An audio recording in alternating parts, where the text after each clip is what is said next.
Hello, everyone, and welcome back to the Awards Gambit. I hope you all had a great weekend, and I hope you all had a good Monday. It's been a couple weeks since I posted. I hope you all enjoyed my first Oscar predictions video for the 2024 Oscars. If you haven't watched it yet, check that out. Today, I'm going to be doing a movie review of the film Dumb Money, which is the latest film directed by Craig Gillespie, who also directed the movies I, Tonya, Cruella, and Lars and the Real Girl, and also made the TV shows Physical and Pam and Tommy. He's one of my favorite directors, so obviously as soon as this movie came out a couple weeks ago, I had to go and check it out. And so today I'm going to be telling you about what I thought about this movie and its potential at the Oscars. So, let's get started. So, overall, I really enjoyed this movie. I thought it was extremely well paced. I didn't know a lot of the story beforehand. I had heard of it when it had occurred a couple years ago, but I never really looked into it in the news or anything. And so, this movie was very informative to me, and I really enjoy movies that inform me on things that have really happened that I don't know about. And I like that it was a comedy, but it had some satirical aspects to it. Those are like my favorite types of movies, satire comedies. And like I said, Craig Gillespie is one of my favorite directors. And one of the reasons why he's one of my favorite directors is that he always does such an incredible job incorporating music into the movie, into the plot of the movie. And his soundtracks for his movies are always, in my opinion, the best out of any other directors. So his other movies like I, Tonya and Cruella had amazing soundtracks that added to the plot of the movie. And the same could be said for the soundtracks of his shows Pam and Tommy and Physical. Amazing soundtracks all around. Craig Gillespie is the best at doing that. Some of the songs in this movie that I really enjoyed and I thought added to the overall experience of the film were Humble by Kendrick Lamar, Savage by Doja Cat, and WAP by Cardi B. Just great all around, funny, iconic, awesome scenes in the film. So, for those of you who don't know what Dumb Money is about, I'll give you a brief overview of the story's plot. Dumb Money is about GameStop and a couple years ago how the stock for GameStop went up. And this movie focuses on a man named Keith Gill with YouTube channel alias Roaring Kitty, played by Paul Dano, who was one of the first people invested in this stock before it even went up. He put a lot of money in it. He shared on his YouTube channel and on Reddit that it was going to go up. And when it finally did, people were following him on his YouTube channel, also investing in GameStop. And while big Wall Street executives were losing millions, Keith Gill and normal citizens were gaining a lot of money as they held on GameStop stock.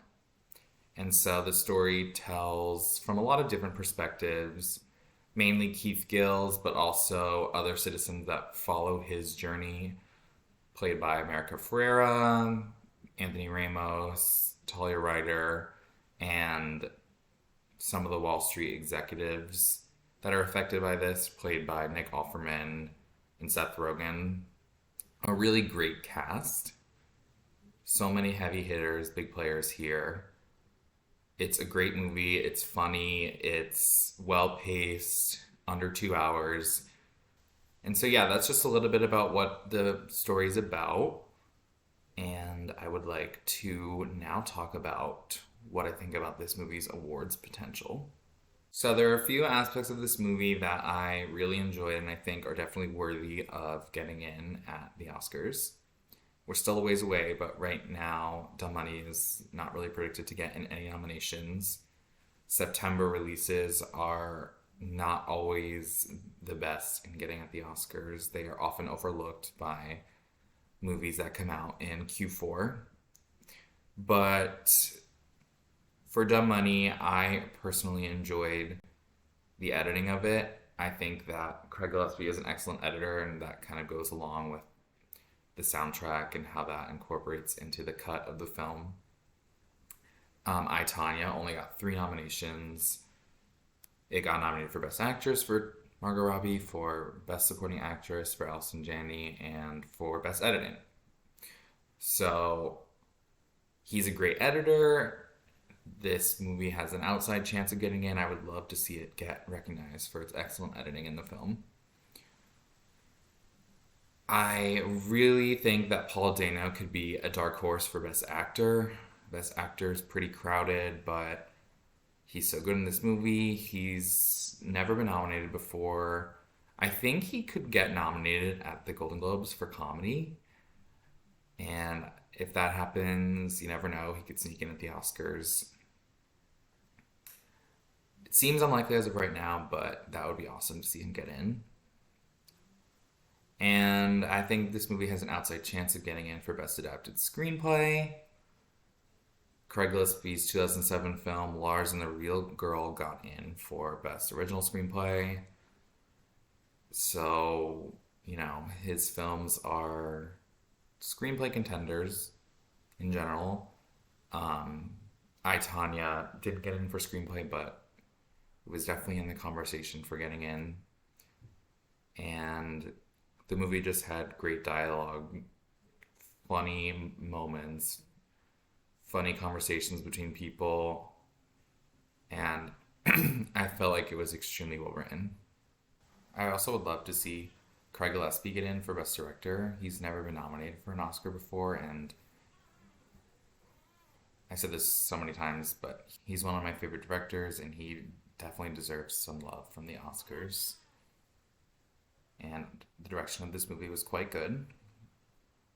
I don't think he will get in because there's a lot of competition in directing, but I just want to give Craig Gillespie a shout out. He deserves some love from the Academy and from all the awards. I don't really think it could get in anywhere else. America Ferrera gave a really good supporting performance, but I think if she would get nominated for anything, it would be Barbie. I mean, maybe her performance in this movie would help her get in for Barbie, as that often happens when performers have 2 big roles in a year. I thought Shailene Woodley was good, but I don't think she'll get in. I think that this film could possibly get in for Best SAG Ensemble because, like I said before, it has Paul Dano, America Ferrera, Shailene Woodley plays Paul Dano's wife. It has Seth Rogen, Nick Offerman, Anthony Ramos, Sebastian Stan, Pete Davidson, Talia Ryder. So many great performances and a really great ensemble film. So that could definitely sneak into SAG Ensemble. There's some stiff competition, but it could get in. So this film will be competing in the comedy categories at the Golden Globes. So, like I said, Paul Dano could get in for comedy actor. And I do think that the film could get in for best comedy at the Golden Globes, which I would love to see. But right now, I don't see much other awards potential for this movie. I hope that this movie does get a resurgence. More people see it when it comes out on digital, and maybe it hits streaming and people check it out and like it. It'd be great to see it rise in popularity and crack into some of these races at the Oscars next year. Phoebe is always so chatty during my videos. I think she wants to say hi. You want to say hi? Say hi.